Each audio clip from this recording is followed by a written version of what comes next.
This week's guest is not somebody who you would instinctively think has a critique of contemporary capitalism. Yet they've written this in their most recent book. By constantly propping up financial markets, the government is almost by definition providing welfare for the mainly older members of the 1%. That is not Bernie Sanders. That is not Jeremy Corbyn. It's somebody who worked at Morgan Stanley for 25 years and was indeed their chief global strategist at one point. Interesting times. And sometimes it's people like that at the heart of something who are best placed to understand its weaknesses. And I think that's the case with this week's guest, Ruchir Sharma, and What is Going Wrong with Capitalism. The title of his book, no less, is What Went Wrong with Capitalism. I have to say, it's my book of 2024. There is so much there, whether you're on the left or the right. It's going to confirm some things you think, and it's also going to challenge a hell of a lot too. I hope you enjoy this interview.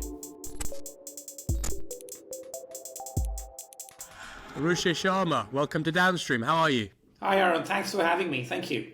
You're coming from Miami today, is that correct? Yes, that's correct. So the weather's slightly better than London, I presume? From anywhere in the world, I would say at this time, yes. That's true. So we're going to talk about your most recent book today, Why Capitalism Failed. The failures of capitalism, really. What went wrong with capitalism is the specific title. But before we do that, can we just establish your credentials a little bit? You were at Morgan Stanley for a pretty long time, the best part of a quarter of a century. And what do you do now?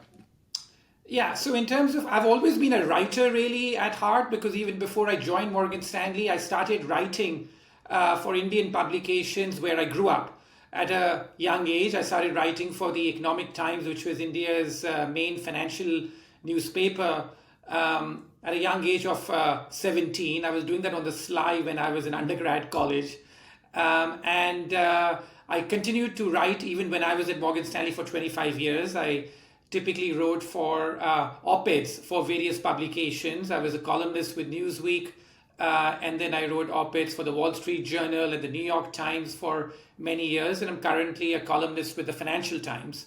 So that's the common thing that I've done over the last 3 decades or so. And apart from that, I'm currently also chairman of Rockefeller International, which is a wealth management firm mainly. And I'm there in an advisory role as chairman Rockefeller International, which is more of a global brand ambassador for the firm. And I also have a firm of my own for investing. So as that old line goes, that I invest for the dough and I write for the show. So that's the combination that I'm currently doing today. So what does a typical day look like for you? Do you sort of try and write and quote unquote work all in one day, or do you stack one kind of work one day, do something quite different the next? Well, for me, the common theme is research. That I spend a lot of my time reading research, doing research myself. I have a very good research team that supports me. So I spend a lot of my days reading and researching various topics, mainly related to economics and politics. Then I use that research for both the purposes of investing and also the purposes for writing. The actual writing, a lot of that energy of mine is taken away on weekends because that's really my hobby, my passion. So that's when I write, and I also find it very much the actual writing and editing work to do when I'm on flights. So I'd say that's how I do. But it's hard for me to separate the two in terms of what a day looks like, because the core of it all is research. That's what really drives me, and that's what drives both my investing process and also my writing. So I have to be honest, I'm very unwell today. I'm very sick. But I loved the book so much. You know, I really insisted that we do this interview today rather than let you down. I have to say it's probably one of my favorite books of this year. I really like the Wolfgang Munchau book about the German economy. I really like the book about why empires fall, which is a fantastic read. We had two historians on recently, well, a political economist and a historian. Fabulous book. This, in a way, is a kind of similar vein about the geopolitical historical challenges now sort of confronting the West. You have a line in the book which is interesting. Obviously, people are going to hear your CV. Lots of our audience, not all of our audience, is coming at this from a left-wing perspective. You have a line saying that being pro-business isn't the same as being pro-capitalism. They aren't necessarily the same thing. What do you mean by that? Yeah, I think that's, that a lot of people sort of, especially when they get in government and even, people in the media tend to associate a government's economic policies that how friendly is it to business. And my point is that capitalism is supposed to be pro-competition, not being business. So there's a big distinction. Now, what do I really mean by that? That I feel that a lot of policies today in the world, particularly in places like America, are run with an ear to what big business has to say, the big tech companies have to say, for example. But not enough attention is paid to the fact that by favoring big companies or even by introducing regulations, those are de facto favoring big companies and not the small to mid-sized businesses who find it very difficult to cope with the enormous cost and burden of regulations that are put on them. So I think that this whole idea that we need to be, like pro-business is how many governments think in the office they need to be, but not enough attention is paid to the fact that by helping big businesses, you're helping the people who are already entrenched. You're not helping competition. The essence of capitalism, which has been forgotten, is competition and churn, which is that capitalism really means that if anybody is making very high profits, there should be enough competition out there that those high profits get competed away. And that new entrants come and the new entrants are able to cut away the profits. But today, the instance we have, where a handful of very big companies, call them tech or whatever companies you want, are making such a large share of global profits, I think there's something wrong with that. I think that that's telling you that at some level capitalism is not working, because if capitalism was truly working, then these companies would not be able to make what in economic terms we call supernormal profits. You should have other companies that should be able to easily come and take away those profits, and that's how capitalism has typically worked over the last couple of 100 years. But something seems to be wrong in the last 10-20 years, where the same handful of companies are making such kind of profits. You talk about good deflation in the book, and there's an insinuation, I presume, there really to the last 30 years of the 19th century, where you have the kind of capitalism you're talking about, very high levels of competition, very low margins between competing firms, and you have deflation. But like you said, it's a good kind of deflation. And there's that tension. I mean, Peter Thiel talks about it, of if you have, perfectly functioning markets, very competitive markets, then as you say, there should be very low levels of profitability. There's a contradiction there, but that's simply how the system is set up. Yes. Why, in the last 30 years, do you think that we've moved away from competition to these record levels of profitability? And we're having this conversation, quite remarkable. 24 hours ago, Elon Musk was announced as the first human being to ever have a personal wealth of more than $400 billion. So what's changed? Yeah, I think a couple of things have changed.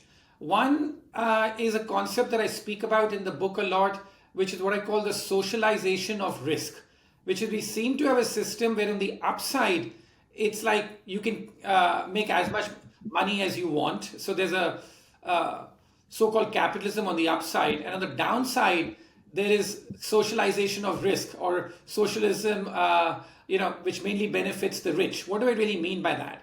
Which is that we have seemed to have introduced a system where no one is really allowed to make losses, or if there's any losses which are made, the government seems very inclined to intervene. And this is not the culture we had, let's say, even before the 1980s. So I know that a lot of people, including possibly listeners of your show, associate the 1980s with the Reagan-Thatcher revolution, where free markets just took over and some neoliberal order was on the ascendant. But what I point out in the book is that this glosses over some very important things which happened in the 1980s, which were exactly anti-competition and anti-markets. And the two most important things that I point out in the book here, one is the fact that in 1984 in America, you had the first big bailout of a financial institution in continental Illinois. Before that, right up until the 1970s, countries like America did not believe in bailing out private sector companies. They thought that, listen, you're a private sector company, you figure it out in terms of that if you're in trouble. And in the 1970s, when the first moves were made to bail out some companies, there was stiff resistance from politicians in Washington saying that this is not the American way. We don't bail out private sector companies. But in 1984, when the dam finally broke and there was a bailout of a financial institution, that set a precedent, because once you do that, then every time there's a crisis, there's this calls for bailout. And what's happened since then is that the bailouts have gotten bigger and bigger.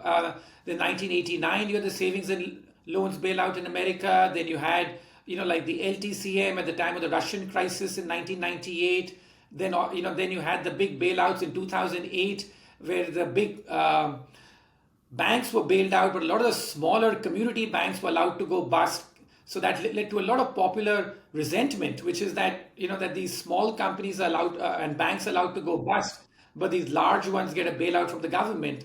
And then I think that what happened last year in 2023, when the Silicon Valley Bank, that was bailed out preemptively almost, like out of the fear that if you let even one financial institution fail, it'll have a domino effect and take the entire system down with it. So that's the chain that we have had, which is this bailout culture that has become so pervasive starting from the 1980s, is a major thing which I think has led to this feeling that no one is really allowed to fail. And as a line that I use often is that capitalism without bankruptcy is like Christianity without hell, which is that if you have this system where you only bail out companies on that are big or on the downside, and on the upside everyone just gets to make it like bandits, that's an asymmetry which is totally antithetical to capitalism, because in capitalism the risk should be both ways. So that's one big thing which happened. And in a similar context, in 1987 you had the stock market crash, which everyone sort of knows about or remembers from the history books, and for the first time after a stock market crash, the central bank, then the US Federal Reserve, explicitly intervened to prop up stock prices. And that again led to this asymmetry and a term which became popular in at least financial markets called the Greenspan put, which is that on the downside, policymakers and politicians are there to protect your losses. And on the upside, there is no real, limit to how much money that you can make. So I think that this is a central problem with capitalism, this asymmetry, where the downside seems to be protected. And in the pandemic, this just went completely wild, where everybody in the pandemic was bailed out or given a backstop. And so now the feeling exists that, we can keep speculating on the upside and keep driving up wealth a lot. And the downside, the government and the central bank's always going to be there to protect us. And the biggest beneficiaries of this tend to be the rich, because they already have the wealth. They know how to play the system. And so you have this situation where you have an explosion of wealth on the upside, because all these people know that on the downside, the government's going to be there to protect them. So why does this happen specifically in 1984? I mean, you talk about that impulse towards bailouts in the 70s. Obviously, in other countries, there were bailouts before then. Why specifically then? Because, of course, in the popular imagination, 1980s America is avuncular free market capitalism, and yet you're isolating two particular moments which are at odds with that narrative, 84 and 87. I'll go to Greenspan in a moment, but with 84 and the bailout, why? Why then? Well, I think that what I chart in the book is the history that until, if you look at the history of capitalism, and take America as an example, that for the first 250 years, for the first 200 years or so, right up until the 1920s, you had a very raw form of capitalism, a sort of Dixonian form of capitalism, so to speak, which is that everybody was, out there and did what they had to do, and there was really no safety net. And the government spending as a share of GDP was just 3%. And it remained that way for the first 200 years of capitalism, where government spending as a share of GDP in countries like the US or UK was extremely low, and the government's role was restricted to just on defense spending or delivering your mail, literally, with most people employed by the post office, like who were in government, right? So you had a very sort of limited role for government. And then as that line goes, that a strength taken too far becomes a weakness. So you had very volatile business cycles also. And in 1929, when the stock market crashed and a downturn was beginning, the policymakers were so emboldened by what they had done in the past, which was to sort of ignore these cycles, and they almost willed a sort of depression to take place, thinking that this is going to clean the system up and the recessions are supposed to get rid of the weak. And so you had the Great Depression. That then starts the pendulum to swing the other way, from very minimal government, from almost this role that the government needs to liquidate the weak people. Then you have the Great Depression, which is obviously debilitating. And then you begin to get a big shift on the other side, which is that the government's role begins to increase systematically. And every decade that role increased. So you had a increase in role in terms of, first it was government spending, then you had a bit of industrial policy in the 1950s and 1960s. So it's a steady expansion in the role of government over the last 100 years, and which continued in the 1980s, is what I point out in the book. So it's part of a long arc where the government's role steadily expands from being virtually non-existent to or very minimal till the 1920s, and then it expands. And so the bailouts and the Greenspan put, this is part of that long arc of history where the government's role keeps on expanding. And, the road to hell is paved with good intentions. The government thinks it's doing the right thing by expanding its role. But what I point out is that this has many perverse consequences, and the people this is supposed to help, it's in fact being counterproductive, as you can see in the record wealth being created by a few people, rising inequality, and then central banks, sort of pumping so much liquidity into the economy that it keeps finding its way into financial markets or into Wall Street. So this is the central hypothesis of the book, and of course we'll illuminate that over the rest of the conversation.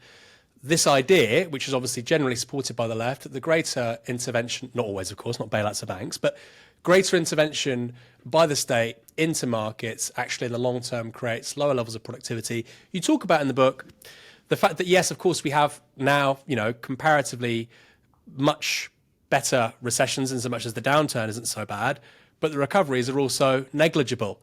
And actually in the aggregate, we're seeing a deterioration over time with regards to our economy's ability to generate productivity. The UK, where I'm talking to you from right now, is obviously a brilliant case in point of effectively zero productivity growth for the last 16 years, or close to. Pretty extraordinary. That's not meant to happen.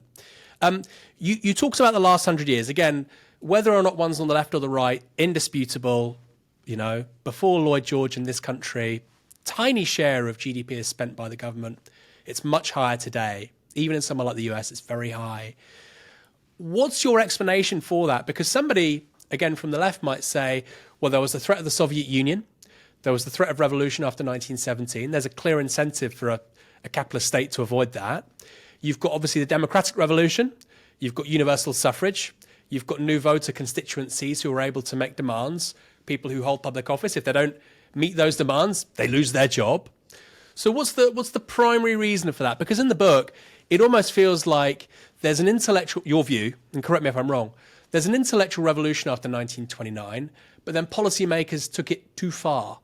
But there's also a subtext to me, which is, well, actually, the principles of that pre-1929 capitalism and the idea that the state spends that smaller percentage of total output is simply incompatible with mass democracy and popular suffrage. So where do you stand on that? No, so I totally see the point that there is a role for government. I don't think there's any going back to the pre-1920s Dixonian form of capitalism. That's not happening. Although remember that at least places like America, there was democracy, for a long period of time, which was compatible with that. So it's not as if you did not have democracy and you had this very raw form of capitalism which existed for the first 200 years of existence in America. You had that kind of democracy and also very raw form of capitalism.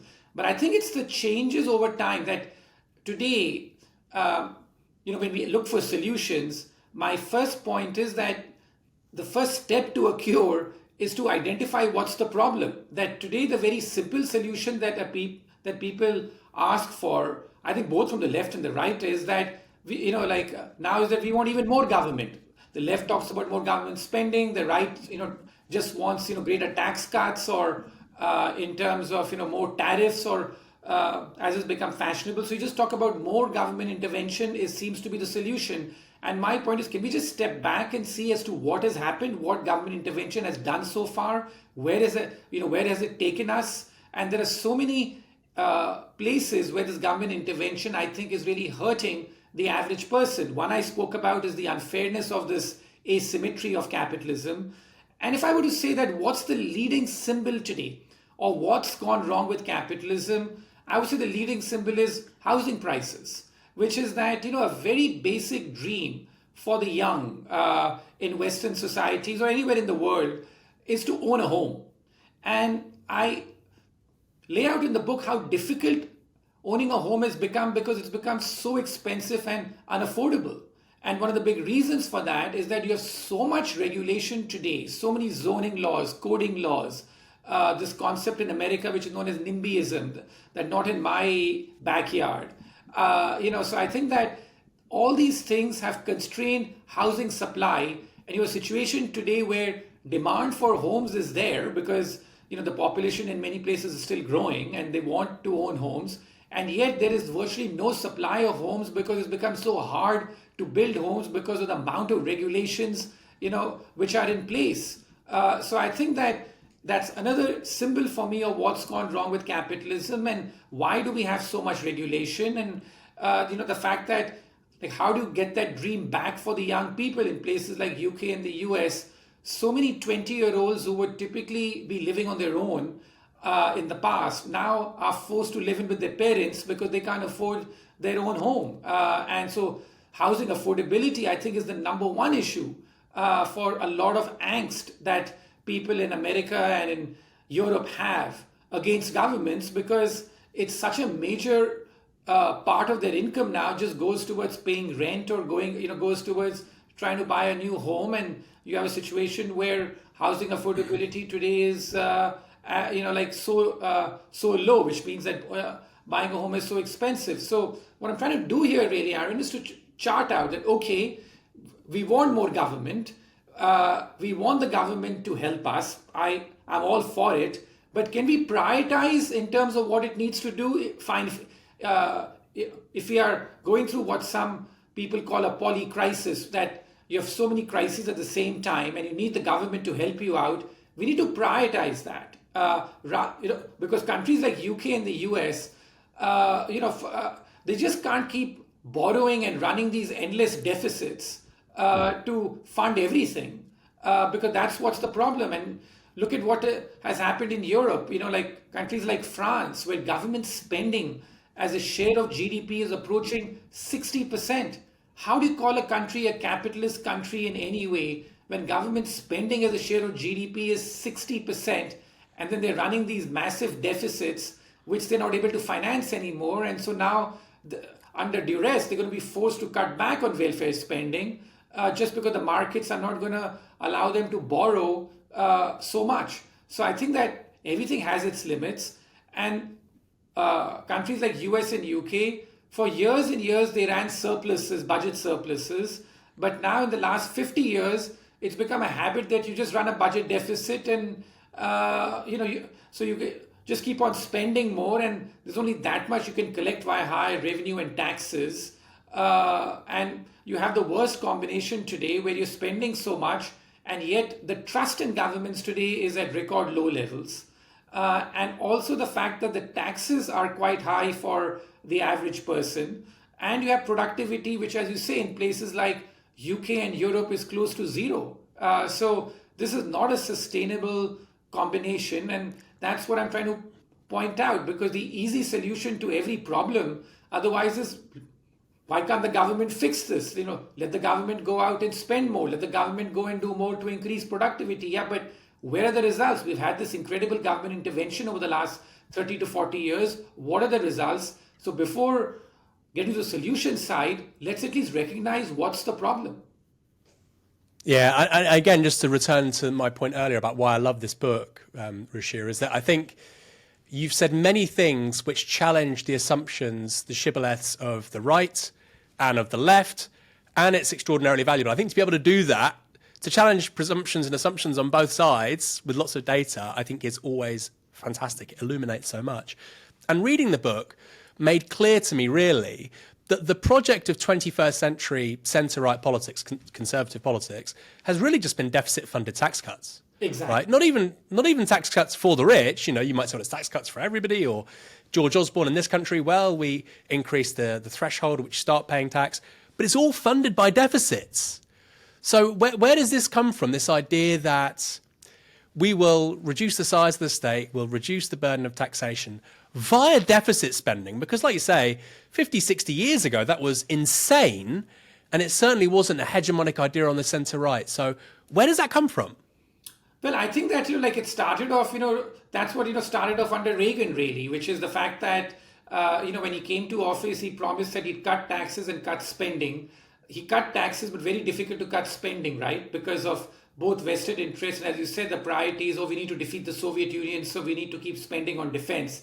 But you've never had any cutback on spending and only lower taxes. And the only time the US was able to balance the budget was when you got very strong economic growth in the late 1990s.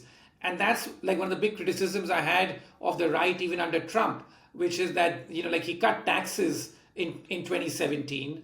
And the idea that the right offered then was that, okay, you cut taxes and it'll be made up with more revenue, with revenue to GDP increasing, so we can afford to cut taxes. Well, that didn't happen. That the deficit under Trump only widened. It did not narrow. And then under Biden, of course, especially with the pandemic, we lost all control of that. With the result today that in the US today, it takes $2 of government debt to generate $1 of economic growth. Even 5 years ago, it was taking barely $1 of government debt to generate $1 of economic growth. So now we are so reliant on government debt to generate economic growth. And I think that the problem is this, that because America is the world's largest economy, it has the world's reserve currency and ability to print as much money as it wants, that America is able to get away with it. And so that's really the fundamental problem, that because America seems to be able to get away with it, it's almost as if deficits don't matter. Because at the surface, it's getting away with it, even though I argue in the book, as always, that it's undermining productivity. On the surface, it's getting away with it. But my fear, and this is a big forecast I have for the next year of 2025, is that we're reaching this limit. America is going to be running a budget deficit next year of possibly close to 7% of GDP. There is no country in the world, at least in the OECD developed world, running a deficit of that magnitude. And I think that when that pushback comes from the bond markets and people begin to realize that this is unsustainable, I think the course correction will begin. But unfortunately, it may begin with some tough steps, because they may they may be more forced to cut spending because the appetite to raise taxes, especially under the Trump administration, is just not there.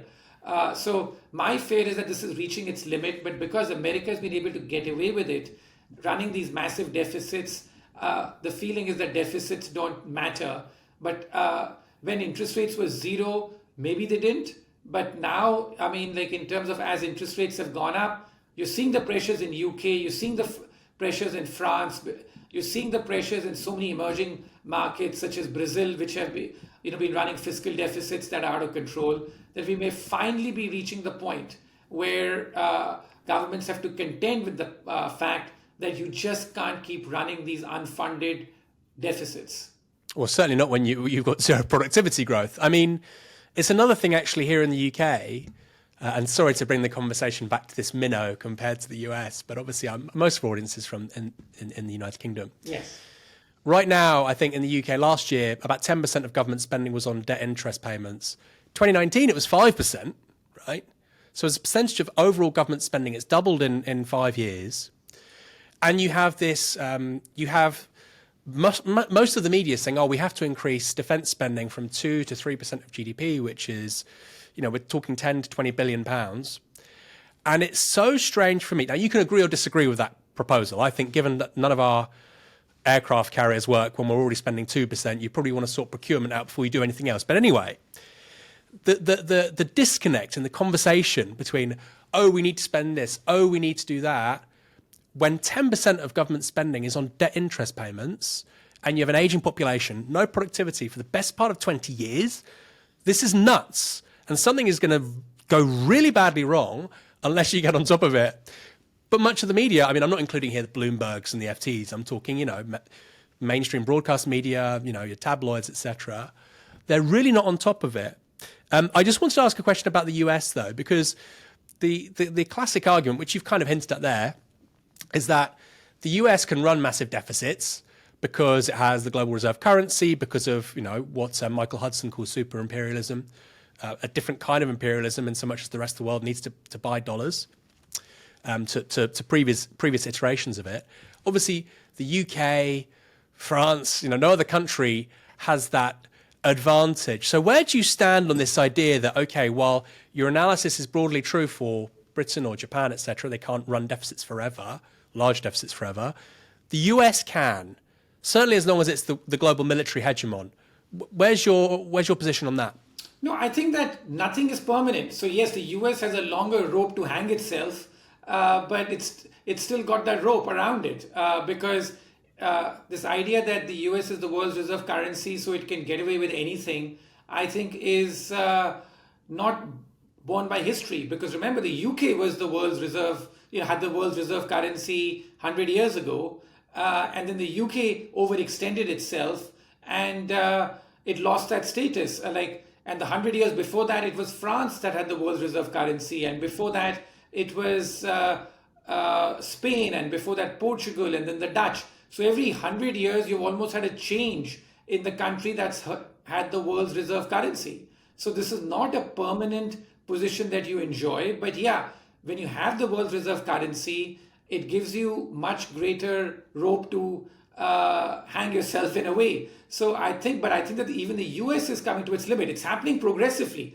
As I said, 5 years ago, every country in the world, when you had zero interest rates, was able to almost get away with running very large deficits. There was no pressure even in UK and other places.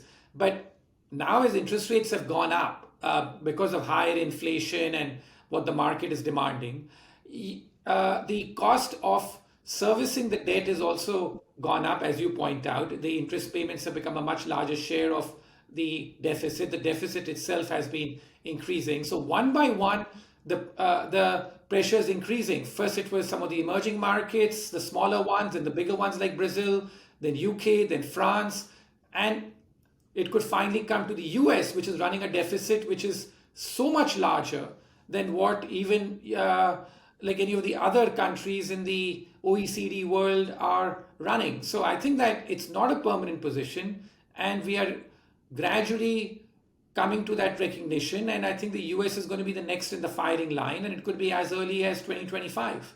So there's a question for me here. What replaces the dollar, and how quickly? I mean, I can understand bond vigilantes going after the dollar in 2025, but clearly there's not going to be a replacement global reserve currency in the next 12 months. It's not going to be the renminbi. It's certainly not going to be the euro.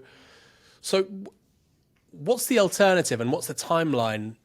Yeah, these reasonably? are long-term timelines, and you've alluded to something which I think has helped the dollar, which is that some of these alternatives are in worse shape, right? Because China is also suffering from a massive debt boom and very negative demographics, and a lot of people don't trust that government to be able to hold its currency in the RMB, and euro's got its own problems, and these were two alternatives which could have emerged. So you're absolutely correct, which is that the fact that there is no alternative gives the dollar a lot more time, and I'm not expecting the dollar to be replaced with the world's reserve currency for years, if not decades. But nature abhors a vacuum.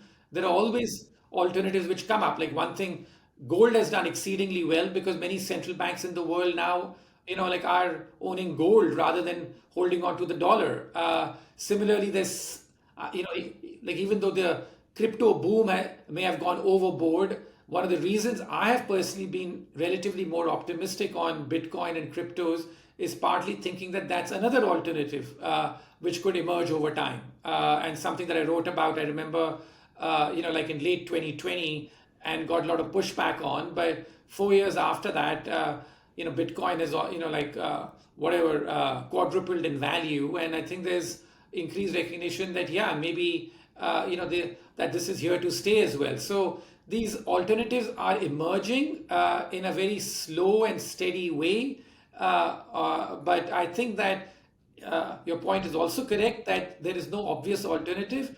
And the other thing that we are seeing is that a lot of countries now are increasing their trade with each other and also invoicing the trade in each other's currency. The Chinese are doing that much more with the Middle Eastern countries. So I think there's a gradual move away from the dollar, and it's happening behind the scenes. And I think that over time this will play itself out. I still feel that the way the US imposed sanctions on Russia in 2022 by throwing it out of the financial grid and using its power as the world's reserve currency to knock Russia off that system, I think sowed the seeds for a lot of countries around the world to start looking for alternatives, because this fear came in that what if the US were to do that to us one day, even though they have no actions planned like Russia did. But I think that that's something which is there. So these are very long-term, gradual moves, but I think the moves are already underway, and there's no imminent replacement for the dollar. But I think that these alternatives are emerging, and if you look at the central bank holdings of their foreign exchange reserves, you're seeing a pattern shift into gold, into some smaller currencies like the Swiss franc, Australian dollar. You're seeing some shifts like that happen. So just to be clear, you're bullish on crypto and Bitcoin going forward because you view those as a safe store of value, given the wider geopolitical context.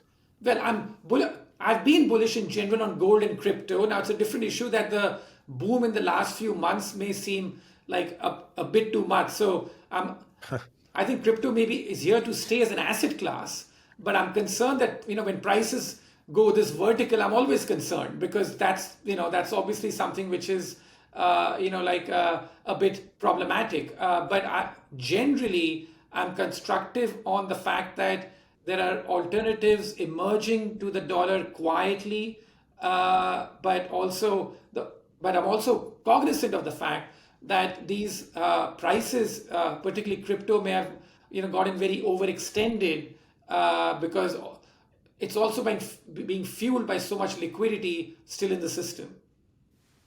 Right. So I mean that's a major point in your book. You talk about easy money, loose monetary policy, quantitative easing. You view this really as, well, you tell me, the original sin of what's gone wrong over the last 30 to 40 years. So a lot of people I speak to, they say, well, no, Bitcoin is just an expression of crappy monetary policy over the last 25 years. You get rid of that, these assets aren't worth anything. What's your view there? No, as I said, it's a more nuanced view. I think that it's here to stay. I think that, it's being accepted as an asset class. So yeah, there's some froth out there. I mean, the definition of a bubble, as I've called it, is a good idea gone too far. But, so it's possible that Bitcoin is showing some of those bubbly characteristics just now, but it is a good idea. I mean, I'm not against the idea. I still am in favor of the idea. So, and as I said, I've been saying this consistently throughout this decade, so it's not a new view.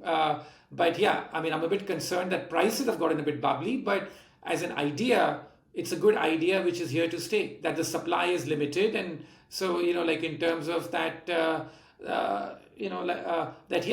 is the right value for Bitcoin 50,000 rather than 100,000? Very hard to know, for me to put a number on that. But is it going to be an asset class which 10 years from now is going to be a part of people's portfolio? I think yes. Is it something which could be used more in transactions? Yes. Although on that front, Bitcoin's been a bit disappointing because I would have expected its transaction use to have increased. But so far, we haven't seen much of that. But that's something which could happen in the next 10 years or so. What's your view on Alan Greenspan? You talked about the Greenspan put earlier on. We're talking about easy money and loose monetary policy being a bad thing. What's his legacy? I think that, unfortunately, I don't think he's remembered that well, just because of the fact that, I think both by the right and the left by now, because I think on the right, there is this feeling that, that he sort of, may have run too easy a policy, especially in the run up to the 2008 financial crisis. And on the left, also this idea that this one person was considered like the god of central banking at some point in time, but he, really ended up running policies which were very beneficial to the rich. So I think that, that it's fair, but I think that it's important to see that he was also part of the thinking, which is that a lot of central bankers after him have only done more of what he did, including Powell, in terms of that Powell presided over the greatest inflation surge in America's recent history. So I think that it's a continuum, which started with Greenspan, because clearly he took a very different stance than Volcker before him. It started with Greenspan, and it reached these maniacal proportions by 2005 or 6, where he would enter the halls of power, and I think that everybody would just be in awe of him. And it's clearly come down a lot. But as I said, that some of the policy steps that he took, including running a very easy monetary regime right up until the 2008 financial crisis, not paying attention to the build-up in housing price speculation, I think are all things which he should also be faulted for. But to put in perspective, central bankers after that have gone on to just continue his policies in a way. There's no central banker who's really departed significantly from what he did. And what's your view on independent central banks? So in this country, we've had central bank independence. Bank of England's had independence since 1997. And that maps on to a lot of the problems you isolate. So we like to think of these as being, apolitical bodies, but actually the choices they've made over the last 25 years have been supremely political. So how do you change that? How do you create safeguards or guardrails to avoid a repeat of the mistakes of the last 25, 30 years? Well, exactly. So I think the problem is not just so much about independence or not, it's about what their mandate is. If their mandate is the fact that you need to just focus on inflation and keep it, on traditional consumer price inflation, keep it at around 2%, and then focus the rest of your energy on boosting employment, that's what the problem is, as I argue also in the book, which is that what about asset price inflation? That shouldn't central bankers be paying attention to that?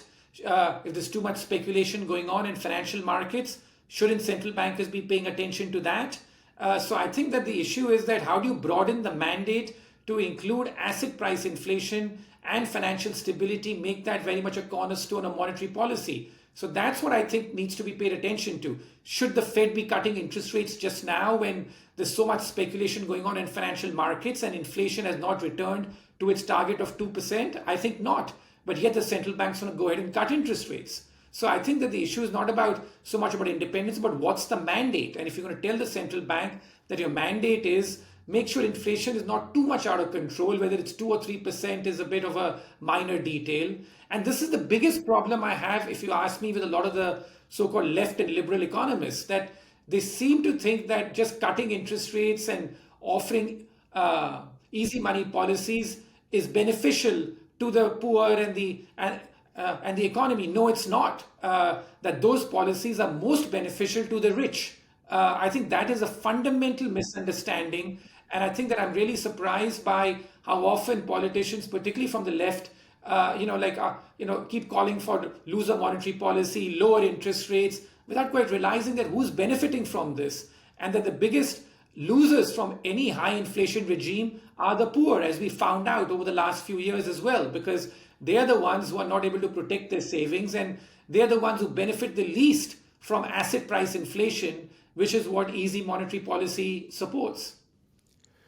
Well, I think any sensible person, if you own a home and you go on Zoopla and you see what's happening with regards to projected prices for the rest of this 12 months, it's going up.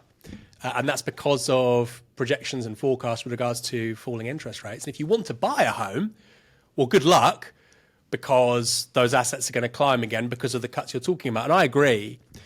It is bizarre. There's two bizarre things. I wouldn't say they're left wing, Ruchir. I'd say they're sort of liberal. I mean, we can Right. park that. I mean, it's the same thing for some people. But in the last 25 years, something really strange has happened, which is it's become coded as left wing to support deficits, and it's become coded as left wing to support low interest rates. Yes. Which, like you say, is just so strange. And then you look at a country like Sweden, which, by the way, runs surpluses, or this country, Britain, under Attlee in the 50s and the 40s, ran surpluses. Yes. Very strange inversion to have happened, isn't it? Exactly. So I think that Sweden is a great example, because that's often held out as this sort of model for modern democratic socialism. And the issue is that Sweden also, went down this path of massive government spending, and government spending as a share of GDP there was, I think, touching nearly 70% by the early 1990s.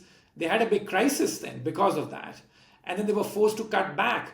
And after that, they went about it in a very disciplined way, where now, for many years after that, they ran surpluses. In fact, they were lauded in 2008, as being one of the few countries that entered that crisis with a surplus, and so was able to sort of, offer greater spending relief then. So I think that we forget the fact that that countries like Sweden and the Nordic countries have been much more disciplined with their finances and not run these kind of deficits that the Anglo-Saxon world or even the core European countries have run. So that's what I find, about this thing, that we cherry pick from different countries what suits us. So we look at the democratic socialism model of the Nordic countries or Sweden and say, hey, look at those countries, how much they spend on this and how much they spend on that, without quite realizing, okay, if you spend so much on this and that, they have the revenues to cover it. Whereas in the Anglo-Saxon world, or even in France and other countries, there's no belief in sort of raising revenues to that extent. So it's very instructive that you pointed out Sweden, and something that I cite widely in the book as like an example of a country that really returned to much greater fiscal discipline once it was forced to do so, and has been running surpluses for many years since. So if I was speaking to Adam Tooze, very smart man, Columbia professor, and I was talking to him about deficits, maybe he would disagree with the tone of this conversation, not massively, but little bits. I think, I might be wrong, Adam would say, look, it's fine to run deficits of 2-3%, as long as you've got GDP growth of 1.5%, as long as you've got, low inflation, you've got decent productivity growth, that's not a problem. The problem over the last 20 years is no productivity growth. What's your view on that? Is it okay to run a deficit of 3% as long as you've got GDP growth of 1.5% and inflation of 2%? Yeah, the US was doing that for much of the last 20 years or so. I'm not such a deficit hawk where my point is that you need to balance the budget every year or you need to have a debt break and stuff like that. My point is that this has gone out of control in the last few years in particular. And I think it's very important to point this out, Aaron, that deficit is just one aspect of government's intervention in the economy. I'm covering the entire gamut here, which is that it's got to do with the amount of regulations, it's got to do with the bailout culture, it's got to do with the policies of the central bank. So the deficit is just one aspect of it. Now, if you run a large deficit, but let's say score well on the other counts, maybe it's okay. It's not the issue. But the problem today is that the government's role has expanded in every sphere. It's not just the deficit. It's got to do with the amount of regulations the government introduces. It's incredible, and the regulations benefit. Going back to the original point of our conversation, the deficits benefit. The regulations rather benefit the established companies because they can afford to sort of pay for the regulations. If you're a small or mid-sized business, you can't afford to pay for the regulations. I know as an investor that setting up a fund today costs 10 times as much as it did 20 years ago because the amount of legal compliance costs, other costs, administrative costs have gone up ginormously. Whereas if you are part of a large organization, you can absorb those costs. Similarly, the biggest lobbyists in capital cities tend to be from these big tech firms or these big firms which can afford these lobbyists. whereas the small to mid-sized firms can't afford those lobbyists. So the lobbyists end up having rules written which benefit these big companies in a way. And there are numerous examples I've quoted in the book of that kind. So I think that that's the whole problem, which is that the deficit itself should not be seen in isolation. Yes, it's one very important aspect. It's that what's been the role of government, of central banks across the curve. And that's what I find very problematic. Yeah, again, people from the left, if they're hearing this, they think, well, I like regulations. I mean, health and safety in a construction site, I'm all for it. But like you say, actually, the regulations of the last 20 years often mean they're nothing more than an obstacle to new market entrants. And that creates oligopoly, income inequality, the superstar firms, the superstar high earners, big tech. Yes. So these two things for you, high regulation and an inability to disrupt big corporate oligopolies, they go hand in hand, right? Exactly. And I think that the business confidence of small to mid-sized entities has been very low over the last 20 years as these regulations have exploded, because they find it very hard to set up a new business. So I think that this is the point, that I'm all for, whether it's government spending or even some deficit, especially when you have a recession, or you have regulation, I'm all for all of that happening to some degree. But what we have had in the last few years in particular is all of these on steroids, right? That you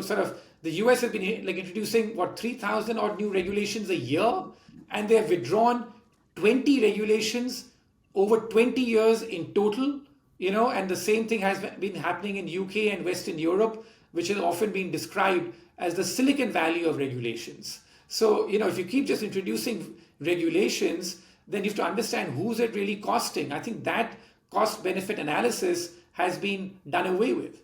There are all these regulations being added all the time. We've had politicians over, the last 30, 40 years. Reagan, David Cameron in this country, he was talking about a bonfire of the quangos. He set up a ton of new quangos. We hear this time after time of politicians saying, well, yeah, they've got the same analysis you've just illuminated there, but then they add more regulations. So that would suggest there's some sort of iron law at work here. So what do you do? Well, I think that you're correct that when people are in government, that's what they do. Even Trump, as I have written in the book, that by the time his last year came about, he spoke about early in his term about getting rid of regulations. That for every one which is introduced, I'll get rid of two.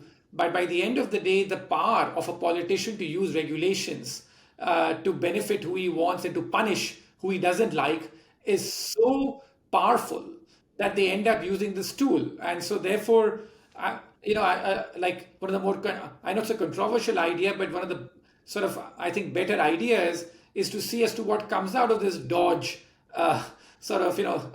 unit in the US, that are they able to really practically do something about this, or is it just a concept and that the government is very hard to dismantle? But I think that something needs to be done to check this regulatory overkill, and also the fact that, in terms of, it's about getting rid of regulation. Often when you change a regulation, you think you're benefiting someone, but in writing a new regulation, you're introducing new complexity in doing so.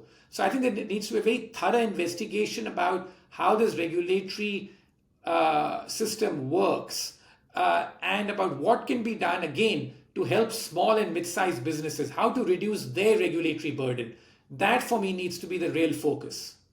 Do you think Doge will work? I mean, Bernie Sanders was saying he's happy that, maybe they'll see a decrease in funding to the security state, etc. What's your view? I just don't know. It's like a very new idea. I'm happy it's being tried because I think it needs to be done. But in terms of how they go about it, I don't know. And once again, they can't rely just on Doge to cut back on government spending.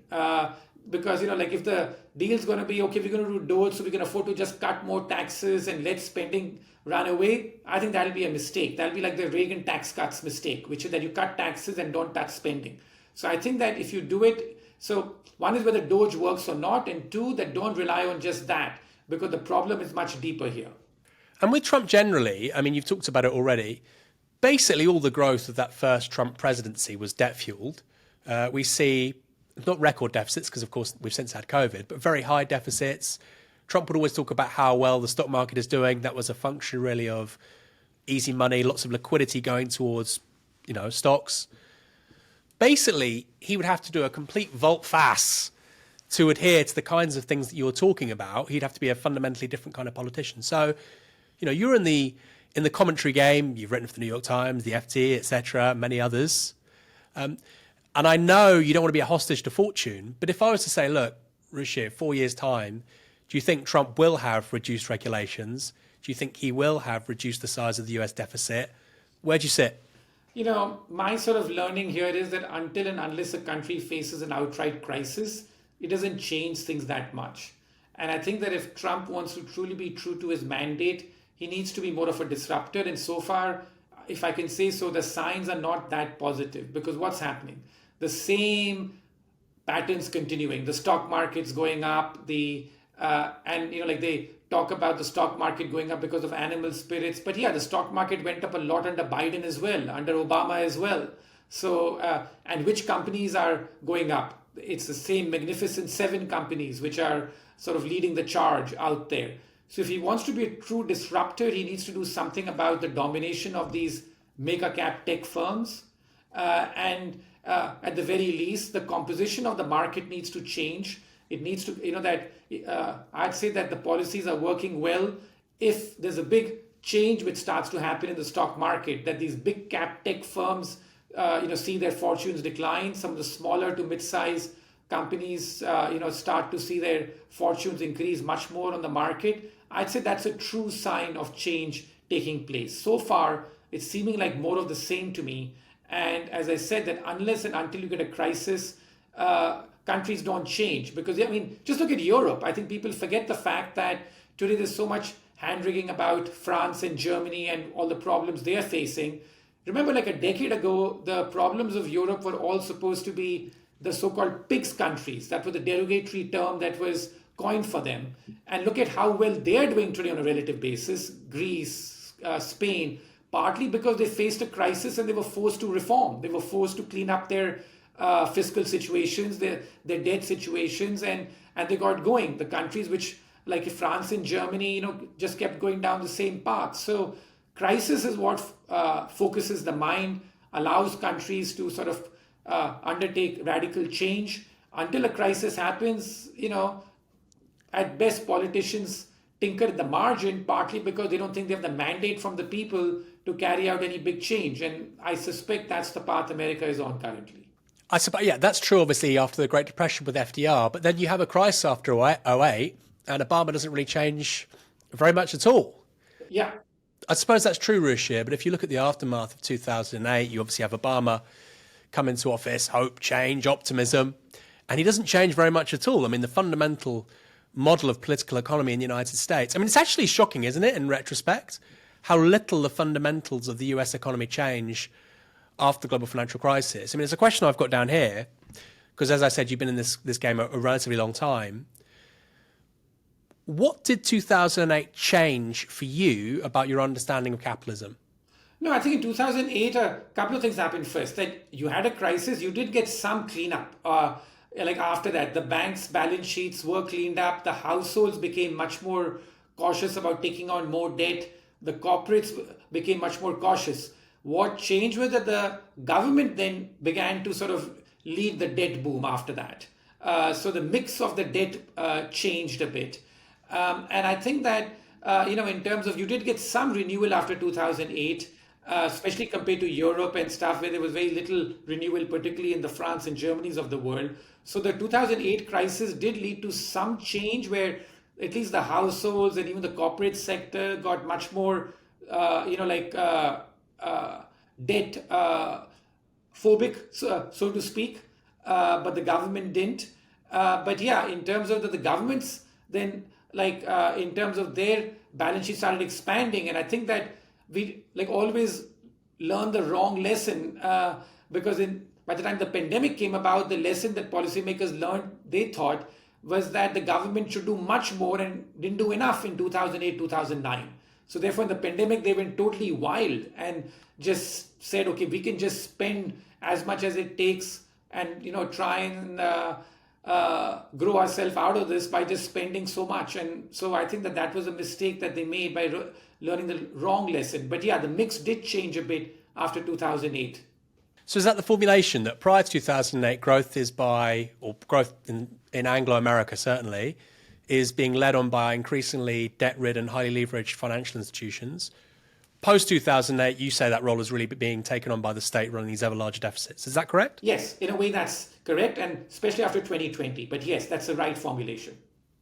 Because often we talk about, well, the state took on the debts of private banks. They bailed out the banks. Yes. But there's also, like you say, that inversion with regards to the relationship between debt, banks, and the state as a growth model. And obviously, as a growth model, it's not really, certainly in the UK, it's certainly not worked since 2010. Yes, that's correct. I mean, the US luckily had a big tech boom which took place. And, like the US has a massive advantage on technology. So that's something which really helped the US over the last 10 to 15 years. But even there, I feel that now the tech boom has become too concentrated among a few firms.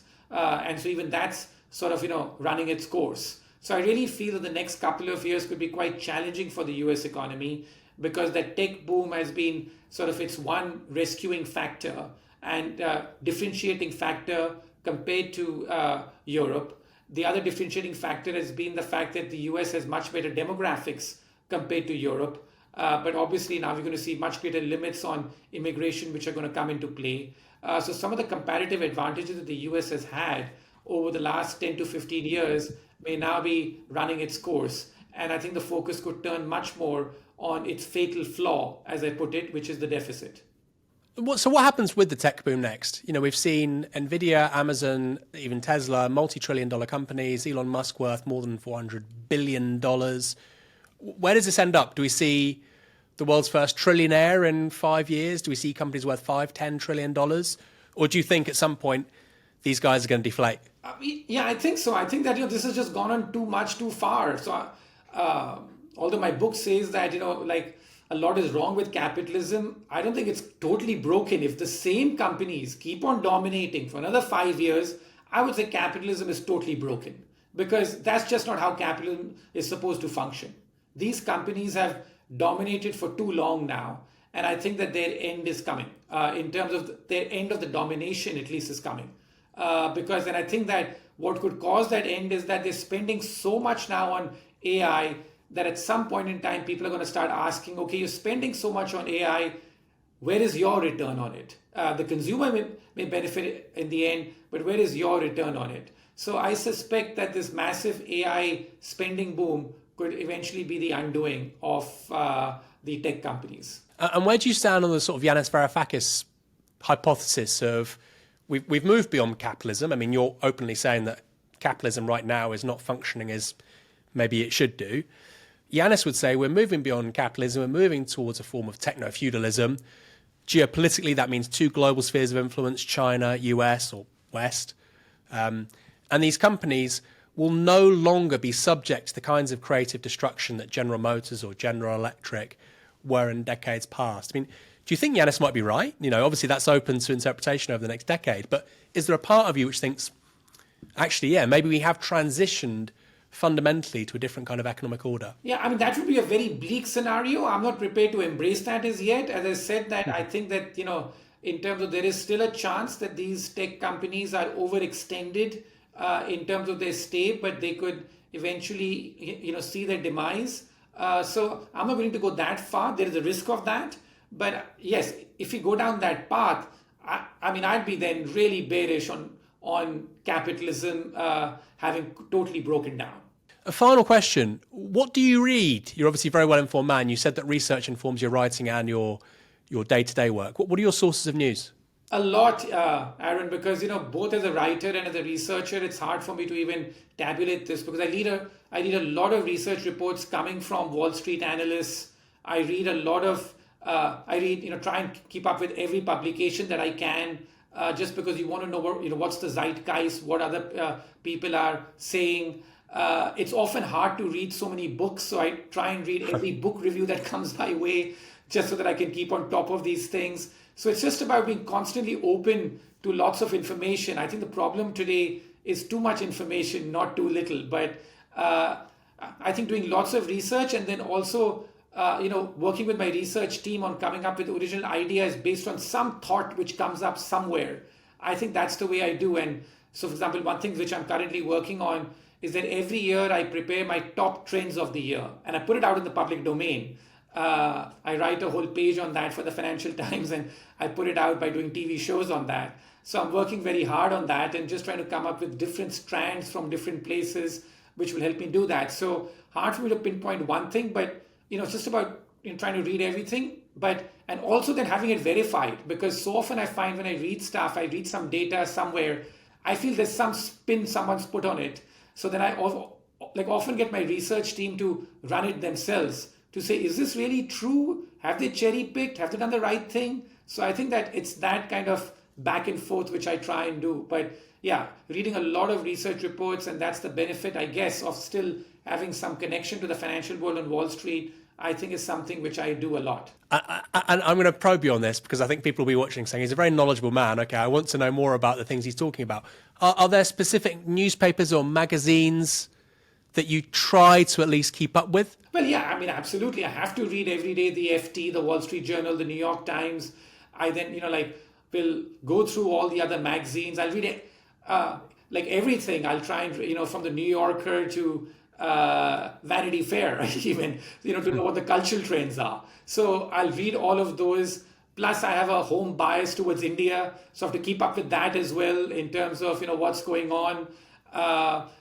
Often, and I have a huge interest in things like films and stuff, and, the newspapers like The Guardian, etc. I think I have a great culture section. So I'll try and read that as well. So it's about just reading everything. And sometimes, this may appear non-investment related, but sometimes it may spark an investment idea. Like one of the trends I spoke about last year when I was talking about my top trends of the year was why I was so bearish on the movie industry, thinking that the movie industry had lost the art of telling stories and was getting too carried away by, virtue signaling and political messaging. And when I saw Napoleon, I remember I was pretty sort of repelled by it, that that they were trying to make a political point to show Napoleon as if he was some Putin the original version of Putin or something like that, rather than just telling a story as it should be told, having read his biography. So it was a thing which has sparked something in me that what's gone wrong with the movie industry, and Napoleon's a case in point of that. So there are often these threads that you pick up by doing different things. So it's about having an open mind and just sort of looking at different things rather than just saying, okay, this is strictly in my domain and I'm going to only read this. That's a great place to end on. Ruchir Sharma, I hope you have a lovely end to 2024. Thanks for joining us. Enjoyed that. Thank you.